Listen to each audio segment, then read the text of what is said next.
චීන මහා ප්‍රාකාරය එහෙම නැත්නම් ග්‍රේට් වෝල් ඔෆ් චයිනා මොකද්ද මේ ඉදිකරන ප්‍රධාන හේතුව වෙන්නේ? අතරම මේක ඉදි කරලා තියෙන්නේ ආක්‍රමණිකයන්ගෙන් ආරක්ෂා වීමට කියලා තමයි සඳහන් වෙන්නේ. එතකොට සෞර ග්‍රහ මණ්ඩලයේ විශාලතම ග්‍රහලෝකය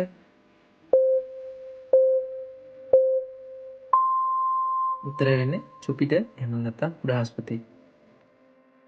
ඊළඟට අපි අහන්නේ එක්සත් ජාතීන්ගේ සංවිධානය එහෙම නැත්නම් යුනයිටඩ් නේෂන්ස් වල මුඛ්‍ය ස්ථානය කොහෙද තියෙන්නේ කියලා.